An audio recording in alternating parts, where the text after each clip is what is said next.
দোস্ত, আমার তুই তো বিয়া শাদী করলি, আমার তো বিয়া শাদীর কোনো খবর নাই, দেখতেছে কাম হয় না, বাবা টাবার কাছে দেওয়া লাগবে না। দোস্ত আমার একটু বাবার সন্ধান আছে, ওই যে গাছতলা বসে, চলো ওর কাছে যাই। যাইনু। বন্ধু ওই উত্তর পাড়া ওই গাছতলায় বসে, তুই তাহলে যা, আমি তাহলে বাইরে যাই, বাইরে একটু কাম আছে। আচ্ছা যা। ও বাবা, ও বাবা।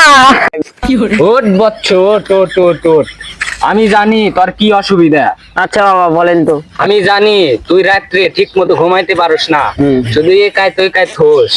আমি জানি এটার অভাব কি। ও বাবা ঠিকই গেছেন। বাবা আমার তো কোনো পাত্রী মিলতেছে না, তাহলে আপনি সাধনা মাদনা দিয়ে কিছু করেন।